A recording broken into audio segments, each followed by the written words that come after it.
Did I go out? You went out completely. Boo. I got a booster the day before yesterday, and I thought that would help my internet. It says that my power is going out. Oh. A reminder to give me permission to record, by the way. Oh, okay. So I don't see it. On security, I think no. Actually, you can go to participants and then on the more button, and then you can allow to local recording. Okay, more. Allow to record local files. There we are. Hooray! I did it. Still trying to do custom streaming. Okay, back to one string. I hate that every time I push a button that something goes away. Okay.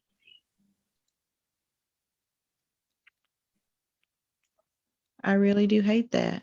That's very inconvenient. Okay, so I'm gonna stream on Facebook and then send it everywhere else. Okay. Because it's taking too long. Okay, Zoom description, Facebook, share, timeline, public, go live. You should see something come up that says live on Facebook. Now it's streaming live. Okay, thank goodness for that. Meeting is now streaming live on Facebook. Hooray. Okay, so Steve, founder of EventRaptor. How'd you get into events? Well, I've been in the event space for quite a while. I worked with a major life coaching certification organization since from 2014 to 2020. And they were doing live events all the time. They were actually doing around 40, 50 or more events every year, ranging from like 20 to 1,000 people, really. So the big one was 3 times a year. It was with around from 900 to 1,100 people, really. And then last year we had to pivot because of COVID, of course. So we went virtual and we went straight up to 1,800 people in a virtual event as the first one we did in June. So I really have been in that space for quite a while. You could say, yeah. You must really like it because that is a long time. Yeah. Well, I had a lot of other roles or rather, my role in the company was to cover everything to do with the technology. So the events was just one part of it. But, it was great. I was able to travel to the US about 5, 6, 7 times a year back then. So before COVID. So That's great. Well, one thing about events that you used to get to travel and that's slowly coming back now. Do you miss it? Yes and no. I mean, what I absolutely love now is that with the virtual events that you can participate from anywhere. So, I'm going into 3-day events today. Had a couple of weeks ago was at another 3-day event. And, a week before that, there was in a 2-day event. And I've been running my own 2-day events from people all over America who would never have come in. Well, at least some of them would never have come in for the 2 days if they'd had to travel kind of thing. So I think it's a fantastic opportunity that we have now. And I for one, hope that virtual events are going to stay as well as the live events. So a combination of both would be absolutely awesome. That's great. I'm wondering 2 and 3 day events. I kind of get tired. How do you keep up your energy? Okay, so my secret to that is intermittent fasting and keto. Oh. Right. And sounds complicated. Well, intermittent fasting is that I eat in an 8-hour window, so my body has time to digest the food and everything. And then because when I eat a big meal, I get tired.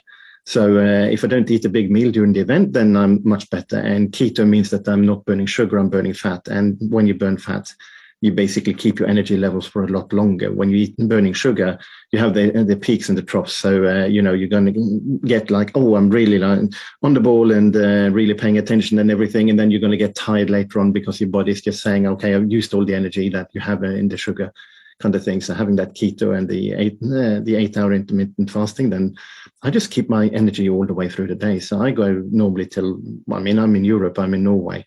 So I often, I'm in meetings and events at like 3, 4, 5 a.m. So Wow. it works. Yeah. I guess it does, because hearing that makes me tired.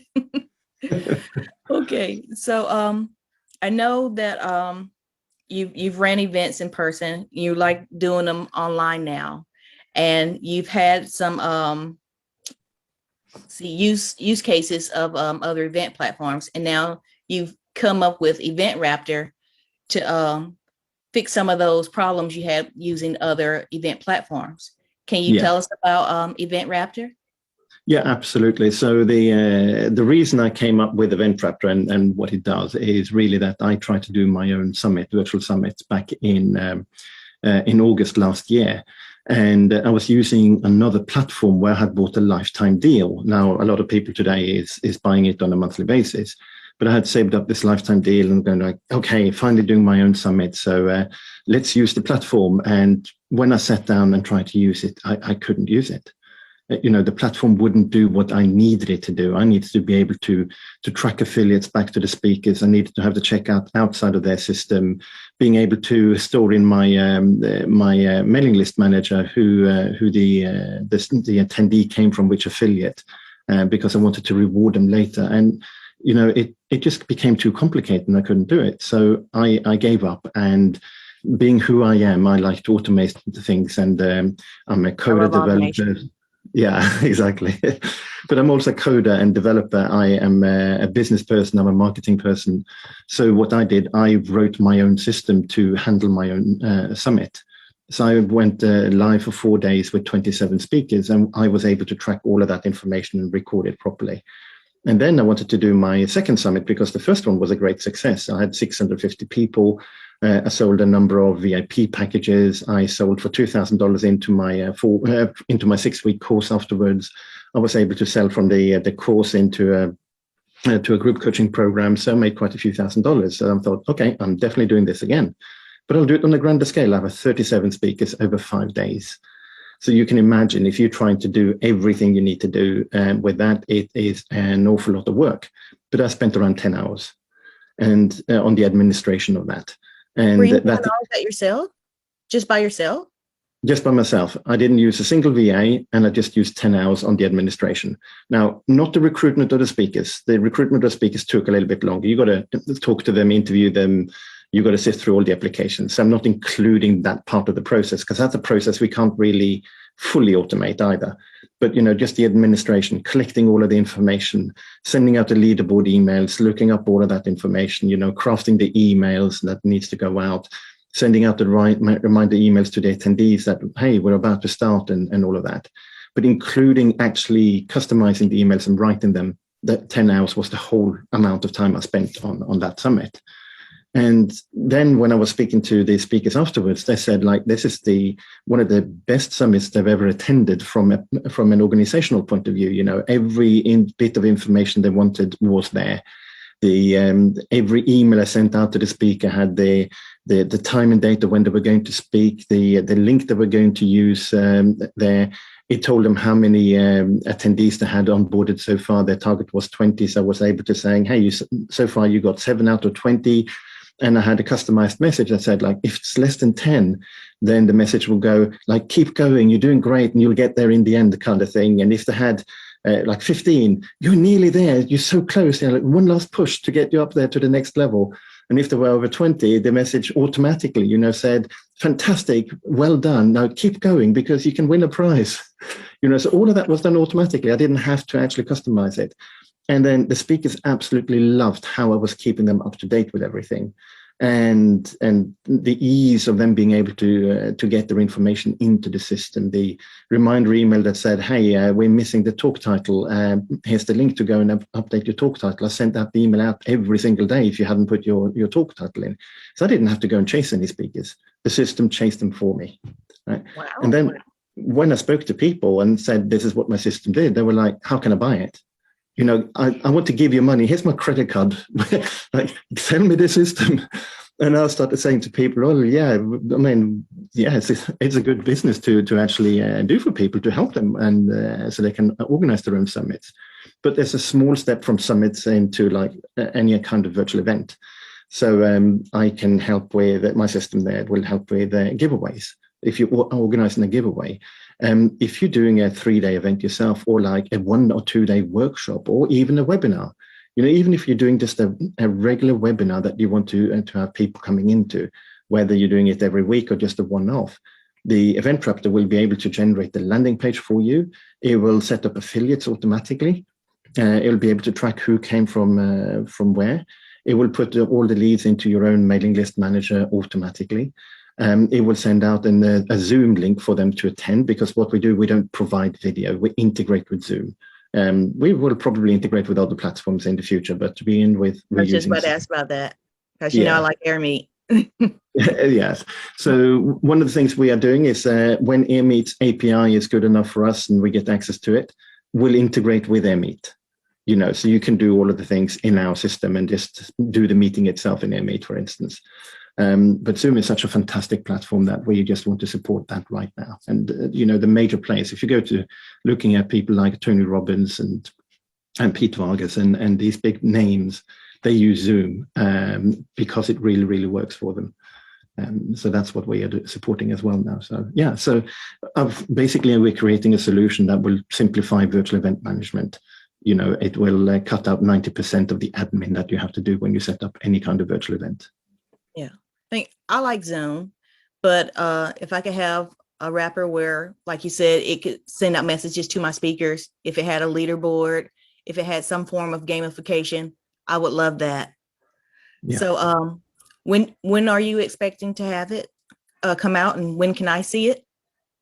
So people will be able to see it in the next week or so, really, the initial versions. But I have 3 developers working on this. I've already put in, just in the last couple of months, I've just put in over $40,000 in development from developers to actually code this. And we're going live on the 11th of June. When we go live on the 11th of June, we launch with what we call the minimum viable product, the MVP. So you'll be able to create events, you'll be able to list yourself in the speaker directory, because we have a lot of features that we're building into this. And as a speaker, you'll be able to actually apply to speak at the summit, for instance, or if you're hosting your own webinar, you'll be able to take registrations from attendees and sending out the reminder emails and things like that. And then we're building in a host of more features and expanding it over time. So we're going to be keeping up the pace and development of the system for sure. Okay. So I know you just said that you don't hold videos. Would I be able to show replays using the platform if I'm hosting it like via YouTube or something? Yes. So we're going to support natively, we're supporting YouTube and Vimeo. And then you'll also be able to, if you have any other kind of platform, you can, and they give you an embed code, and then you'll be able to do the embed. So the idea is that, say you're doing a summit or you're doing a webinar replay, well, take a summit, people buy a VIP package. And if they buy the VIP package, they get access to the recordings. So when you upload the recordings, you can then turn it live in the recorded section, and people who bought VIP access will get access to that section. And then we host that for you going forward. So you don't have to go to anything like Kajabi or Thinkific and build up your own library of this and spending time setting it up. It's just done for you automatically. So, and the same with a webinar when you're doing a replay. As long as you upload the recording to YouTube, Vimeo, and give us the link then to that, then the webinar replay emails will be sent out automatically as well. I like that. So will you have pre-made emails that I can edit? Yes, absolutely. Okay. Yeah. Yeah. So I have the ability to let's see, make the affiliate amounts for my speakers and or guests. Sorry, you broke up there for me. Will you be able to? With the affiliate links, can I make the amounts myself? Can I have affiliate links for speakers and guests? Yes, you can have affiliate links for speakers and guests, not on the 11th of June. Some of the features we're talking about will come later. But, you will be able to do, you can turn any guest into an affiliate, but normally it would more be like a referral scheme rather than an affiliate. So typically it will be like you're getting rewards for promoting your link, and so you can do gamification around it. That's the key element, really. So yeah. Okay, I like that. Like viral emails. Yeah. So do you have any events coming up next for yourself? Well, we are doing a virtual event. We're doing a virtual summit on virtual summits. That's going to come up. We haven't set the date on it yet, but it's probably going to be something like maybe August, maybe September, October. So that's something we're doing. And then we have a lot of training coming up. We're going to be offering workshops on how to set up giveaways and summits and other things as well. So yeah, we'll keep our mailing list informed of those trainings as they're coming up. You know, I've been to 2 of your events and I always have a good time. I think you're really good at audience engagement. How do you do that? Well, that's a very good question because I have no idea. I'm a total introvert. So yeah, it's not something that comes naturally to me. I just go on camera and try to do the best I can. Understand. How do you find your speakers? Because you also have really good speakers. Very sharing, very giving, very knowledgeable, and they don't mind doing any of that. It's like they do it willingly. Oh, absolutely. The number one thing is communication, really. So, okay, so in terms of finding speakers, for my first one, I went to Kimberly Crow, who has a speaker directory, and she's got something called the Speakers Playhouse. And I'm a fan of Kimberly's. Yeah, she's a great person. So she helped me find speakers for the first one. She also helped me find a lot of the speakers for the second one. But then the second one, I think she sourced around 17 of the speakers, and I sourced around 20 of the speakers. So it's partly that you invite them to actually attend, and you just spread a word, go to any networking meeting saying, hey, I'm looking for speakers. But then it's about the communication. You know, you've got to be very, very clear. Why are you hosting a summit? What's the purpose? What are people going to get out of it? So my summit that I held was called the Solopreneur Accelerator Summit. And the target audience was coaches, speakers, authors, therapists who were in the beginning stages of their journey, of their coaching journey. You know, these are people who may not have any income whatsoever. You know, they might not make any sales, or they might be making 100,000, but wondering, how did I get there? Can I do it again next year? Because I don't have the systems in place. So that was my target audience, the ones who are like really at the beginning of the craft of selling their coaching. And then I went to the speakers and saying, here's the audience I'm going to bring. Here's where they're at. What you have to do is you have to teach one thing. You know, you cannot just go in and promote. You can't just do like a blanket like presentation of something. You've got to go and teach something. And if you're willing to teach something, then you can be on here. So one of the speakers sent me the original presentation that we're going to do. And that was like, so here's who I am. And here's 3 people who are saying I'm great. Here's my program. And this is what I do. And here's how you can get the program. So I sent it back and said, unfortunately, no, you have to teach something. You can teach something and then you can do a little bit of credibility at the end. But you've got 50 minutes. So spend 30 minutes teaching, spend 10 minutes selling, and then we'll have a chat for 10 minutes. And they completely changed the presentation and did a great presentation and a great teaching, you know, in that. So it's really down to having that communication with them and getting them on board on what we're trying to do. I think I just figured out how come you have such great engagement is because what you just said, communication with your speakers, having great speakers, having your great speakers be willing to share that one thing they want to teach, and then having a short conversation about what they do. I like that. That's a really good formula, and that should also be a checklist for you. Absolutely, it is so important. So when I teach about virtual summits, for instance, I focus a fair bit on what is it you are, what's the theme, what's the topic, what's the titles of the talks in your summit. Because if you're not constructing that yourself, if you leave it up to everybody else to decide, then the quality you'll get, it will be varying. You know, you won't have something to measure it by. Is this going to be a good summit or not? And you really need to have your eye on the ball and saying, right, this is what we're doing, and be absolutely clear to speakers, and so they are aiming all in the same direction. You know, we had in the summit in January, we had 993 people register. 836 of them came from the speakers.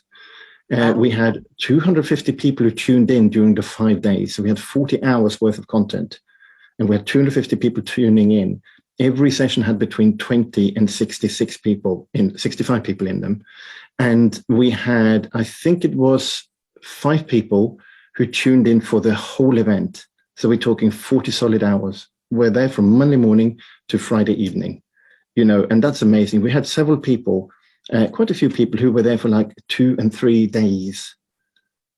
So I think that is absolutely amazing. And it's testament to the speakers and the topic, and that people got involved. And, one of the people who were there the whole time through went into my higher-end coaching program. That's a $10,000 sale. Nice. So but what really got my attention is that you got speakers to promote. I want to know how you do that. Oh, it's very simple. If you don't promote, you don't get to speak. Wow. Well, there's a little bit more to it. I had 2 or 3 speakers who had not got a big list. One of the speakers had like 10 people on their list. And I said, look, here's your link. If you get somebody on board, great. As an attendee, that's great. But, I'm doing it because I like them. I think what they're doing is worthwhile. They're up and coming, and they need a hand to get to start getting traction. So I let them speak at the summit without any expectations of them promoting. But then others, it was straightforward, like, how big is your list? What is the topic you want to talk to, or the title you want to talk about? Is it a good fit with the audience that we have? Is your audience a good fit for us? There's no point in getting somebody who's talking about holistic healing when you're doing a summit for coaches who want to get more business and more clients. If you have a summit about holistic healing, then they're a perfect speaker, but not for that business side of things. So, but we did attract different types of speakers within that. So one was a LinkedIn expert, for instance. Another one talked about networking and things, all relevant to that. So when they have a good list and they have a compatible title and topic that fits into the theme of the summit, and then they commit to promoting, then it's game on. One of our speakers got 93 attendees. Wow. Yeah. That is significant from one single speaker. Yes. So, and on average, my speakers brought in about 24 attendees. That is across the board average, including the ones who didn't promote at all. We had 2 people who didn't promote. No, with 3 people who didn't promote. We had 1 person who I knew couldn't promote, and we had 2 or 3 people who brought in very few. But on average, we had around 24 people per speaker. So what happened with the 3 people who didn't promote? Did you say, sorry, you can't be a part of the event? No, because it's very difficult, because you're going out with a schedule and you commit to having these speakers, and you get people who are tuning in because they want to listen to them. And then you also have the speakers who are saying, no, I'm going to promote. And on the Monday, they're still going to promote. And on Tuesday, they're still promising to promote. And the talk is on the, let's say, Thursday. I mean, this is not real, okay? I'm not saying that somebody on Thursday didn't promote. I'm just in general. So on the Wednesday, you have a serious conversation with them saying, no, absolutely, I am definitely promoting today. And then the Thursday comes and they haven't promoted. Okay, I can pull them out, and people who will be disappointed who wanted to hear it, and I have to fill a spot. Oh. I have to find an alternative. And quite honestly, when I'm doing this live for that period of time, no. If it was pre-recorded, I think it would be a different issue. It would be much easier to pull them if it was pre-recorded. But when you're doing it live, and you have to find that so short notice. So I let them speak. But here's the thing. They will not speak at my summit again. Oh. It's as simple as that. Yeah. I mean, why would I? They didn't pay anything. Actually, I'll talk about that in a second, because you can get the speaker deposit at least when you're doing it the second time. But in this particular speaker didn't actually pay anything at all, no deposit, because I trusted them, because we were in communities together. So I trusted that they were going to promote. So they didn't promote, they didn't pay. I sent them in front of an audience of around 30, 40 people. And they got opt-ins to their list. They might have made sales from the list. And they brought absolutely nothing. So if I had 37 speakers who all did that, The only people I could put in front of them would be the 160 people that I put into the summit. And that's it. There would be no other people. So we are dependent, when you're doing a virtual summit, you're dependent on the speakers promoting, or you're depending on somebody giving you a big lot of cash so you can do Facebook advertising and things like that. But if you don't get that big a lot of cash, you are dependent on the speakers. So it's very, very important that the speakers actually promote and stick with their commitment there. The one thing you can do is you can charge a speaker deposit. Now, it's very difficult to get them to pay a fee where you keep the fee. But the deposit is essentially, you pay me $97. If you promote, if you turn up, if you speak on the topic you're supposed to, you don't promote the paid offer during your talk, right? That's also quite important. Nobody should be promoting a paid offer. You can promote a lead magnet, you can promote a strategy session, but that's it. If you do all of those, you get your deposit back. Right? So one of the speakers who didn't promote, blanket up just said like, okay, we didn't promote, so sorry about that, keep the $97 deposit. And another speaker who didn't promote actually had not paid a deposit. They were big enough name for me to think, I'm not too worried about it, I'm sure they're going to do it. And they said after the event, the event was over, they said, actually, I didn't promote, I was supposed to, but there were too many things happened. I had just finished my own thing and I wasn't in the headspace. Here's the $97. Nice. Yeah. And, for me, okay, they didn't promote, but they paid a deposit and they apologized. They can speak in the future. I'll have them back, because I trust at least that they will try to do a good job the second time, or at least they got the $97, so I made something out of the event. But the person who didn't promote, didn't offer to pay the deposit and basically gave a bull excuse for why they didn't promote when they were supposed to promote 3 times and do 3 social media posts and they had 3 weeks to do it. No, I'm not really interested in having them back. Do you give your speakers like a checklist of how to promote? Do you give them some kind of training of maybe how to use a swipe file or something like that? No, I haven't really given them any training so far. It's something we probably will include in the future, because one of the things we're doing is creating a speaker directory. And when we're doing that, we're going to have a lot of people who are going to be first-time speakers. And I think providing training for them is going to be quite important as well. Yeah, I think that's a good idea. I'm one of your affiliates, and I really like the swipe files that you've made. But as far as email, I really don't know how to use it for social. I can take bits and pieces out of it maybe and use that, but I'm really not sure. But I do like it as email. I know you have like sections for email and social, but I want to make it more me. And I'm not sure if you're okay with me changing the copy or not. Oh, no, we're totally fine with that. In fact, we advocate that you change it. One of the things with email is that when you have 100 people all sending out the same copy, it will start triggering spam filters at the big providers because they're seeing the same email coming in from multiple people and there's very little change in it. So they go, this looks like spam. So that's one of the big things. What we advocate is that you customize it. So one of the tweaks we're making for future events is that we're going to say, or give a much better indication of, here's the topic, here's the theme, this is what the event is about, this is the type of people, here are maybe their anxieties, here's the worries, the problems, the challenges, here's what they aspire to, here's where they want to get to. So you have background information where you can go and saying, okay, so my list contains these people, here's how I can actually shape the copy around this. So it gives you more information to create your own copy, because I think that is one of the biggest problems. If you don't know so much about what we're trying to achieve, it'll be very difficult for you to write the copy. So we're very eager to give that kind of help in the future. Okay, I like that. So there you had spoke of a fee or a deposit for your speakers.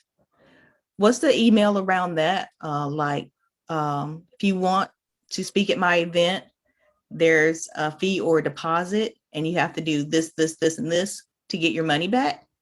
Yeah, it's as simple as that. We have a promotional page. We have an email that goes out to people who are interested, and it very says when you apply to speak, the page basically says Thank you for your interest in applying.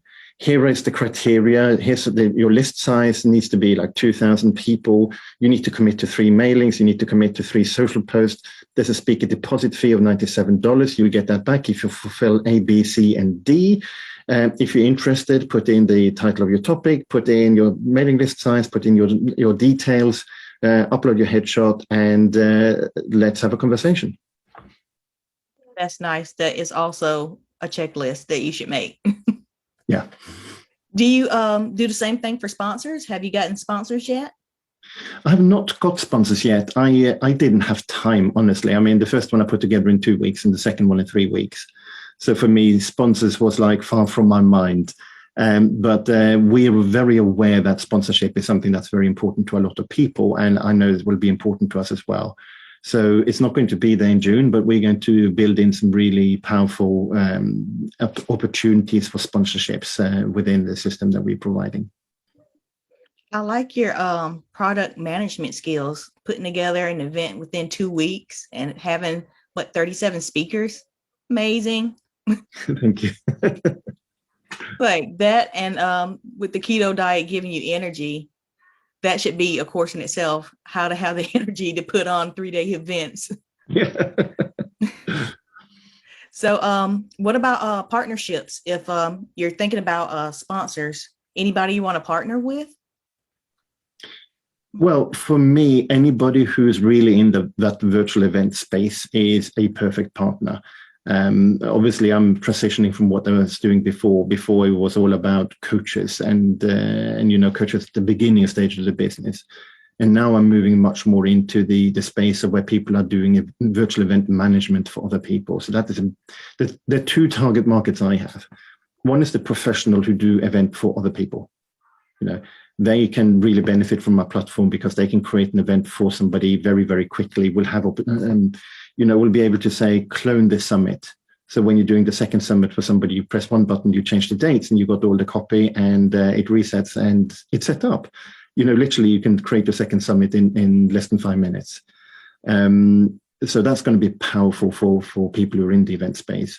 Also, the ability, we have an agency model for that, where you'll be able to see all of your clients at a glance in a single dashboard, and you can click straight into whatever event you're handling, so you can see today's activities for across all of your clients.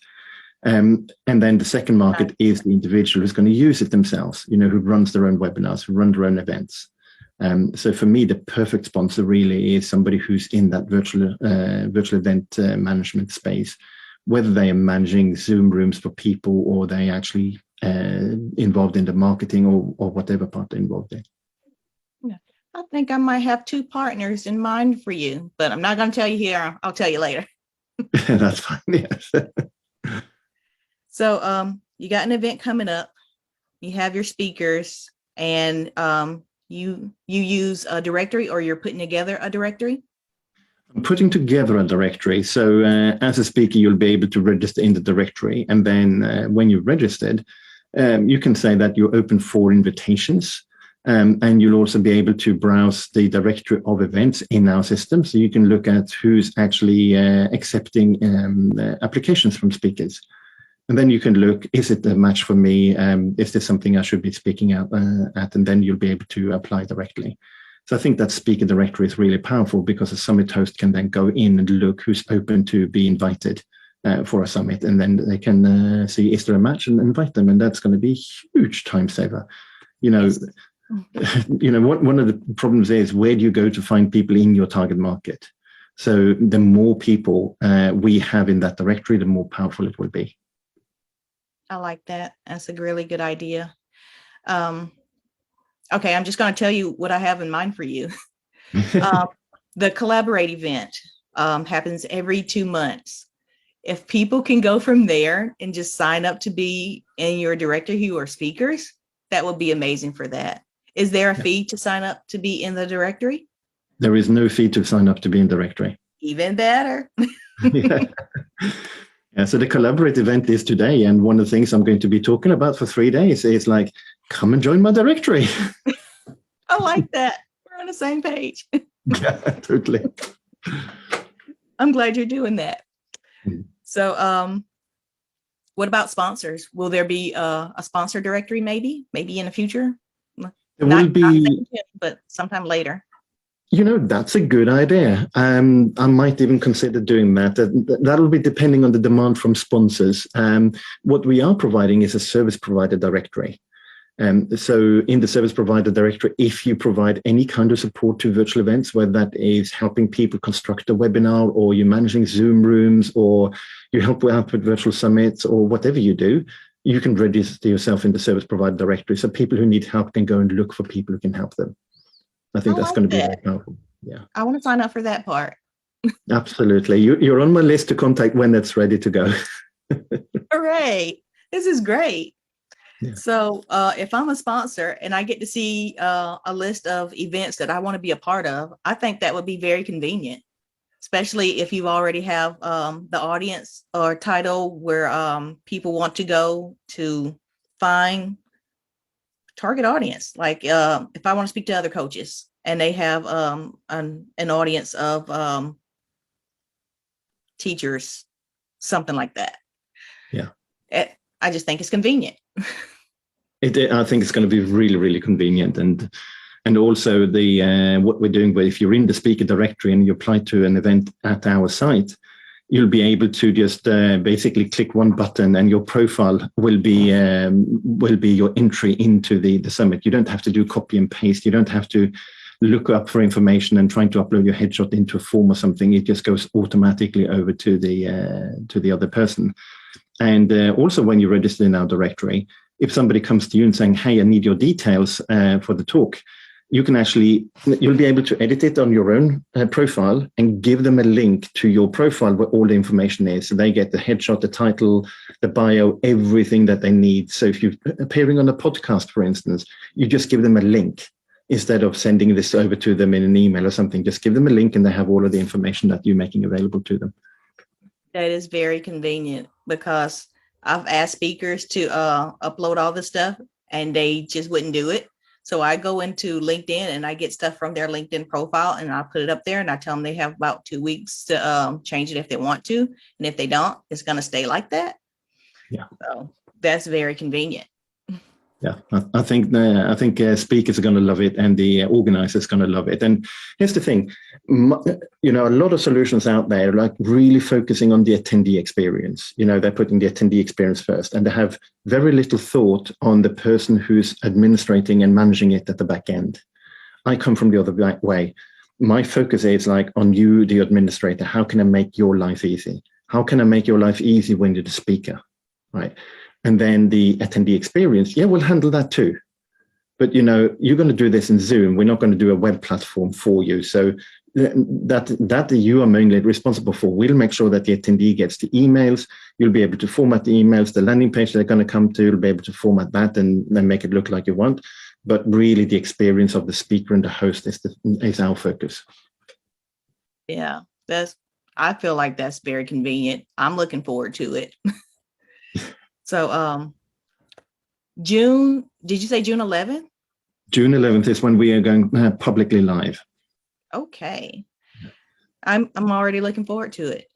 Fantastic. Now, the thing is, you can actually buy today. And what we're doing is we're doing something very special right now.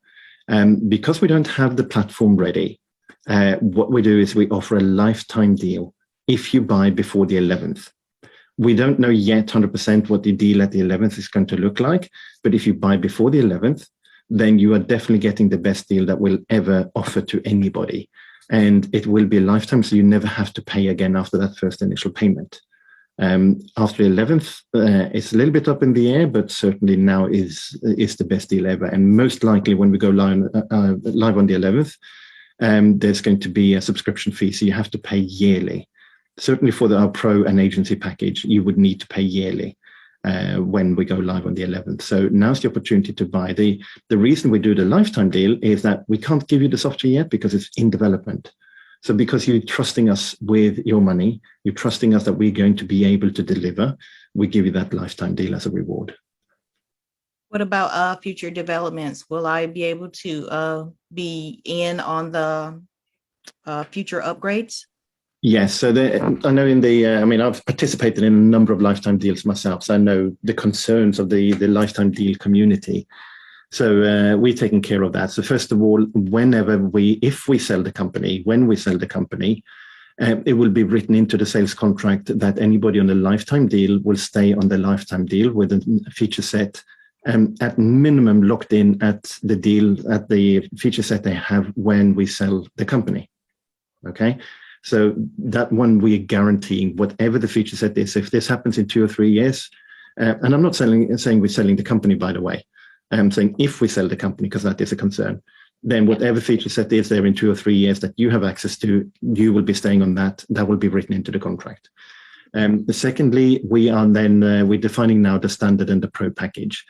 Whatever is available to other people at the same level, you will get.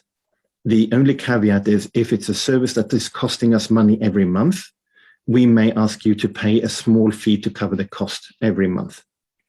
So to give you an example, if we're saying to you that you are going to get 10,000 SMS messages as part of the package, we may go to you and saying, hey, that's going to cost us money. You have to pay us $10 a month to get the same package. Right. But if we say, here's a built-in feature, that feature doesn't cost us any money, it's just a feature in the software, you'll get the feature as long as it's the same level. So for instance, the pro level will get custom domains. So you can host it under your own domain. The standard level will not. So therefore, the people on pro lifetime, they will get that feature. Okay, I understand that. Have you considered Appsumo anymore? I know I've asked you this before, but Yeah. I got that out there because, I love and am addicted to Appsumo. Yeah, so it would be so easy to go for Appsumo because they bring you literally thousands of customers. The challenge with Appsumo is that the revenue that we would get from the deal is so low. Yeah, so we are not really interested. We're doing our own lifetime deal. I want people who are going to value the system, know that they need it, and are willing to pay what we are charging. And quite honestly, it's not that much more than an Appsumo deal, but we are keeping a fair bit more of it. So, and that's important to us. As I said earlier, we already paid out over $40,000 to the developers. The next bill we're getting, and we'll get that in about 2-3 weeks, I think, is going to be another $20,000, $30,000. Wow. Yeah, so we by June, July, we will have invested over $100,000 into development of this, and therefore we value what we're doing. We value and we want our clients to value that as well. So at the moment, the standard package is only $497. Yeah. It's not that much when you consider what we're doing with this platform and what we're building into it. And the pro version is $997. And the agency package is $2,495. And the great thing about the agency package is that you can actually host events for other people. So you can actually literally go out and charge somebody $1,000, $2,000 to host a virtual event, do it within your software, and you just pay $2,500 lifetime. People that are charging $2,000 for events, because as far as I know, people are charging like $25,000 to host events. I'm not saying that you should charge $2,000. I'm saying you could charge. I mean, say that you just went in and said, okay, I'm going to build your website, build your opt-in page. I'm going to make sure everybody is tracked and we track what the speakers are doing. And we charge you $2,000 just to do that. Nothing else. Now, literally, you can set that up in 30 minutes in the software and walk away. Okay.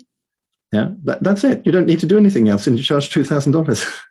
I was about to say, you shocked me when you said $2,000 because I need to find them and then rent out their services while I'm charging $10,000. Exactly. Wow. So, yeah. But if you the point is that, I mean, if you provide more services around it, you definitely should be charging $10,000. You should be charging $25,000. When we were doing with my previous employer, when we were doing a virtual event, they actually charged us $75,000.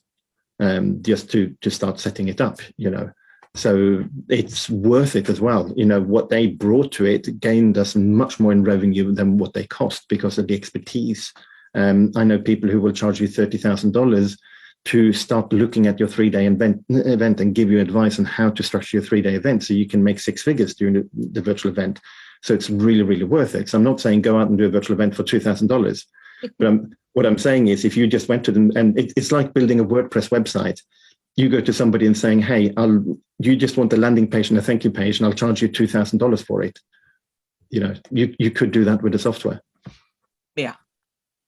Love no code tools. Yeah, exactly. So Steve, we should wrap up. Tell everyone where they can reach you to learn more about you and EventRaptor.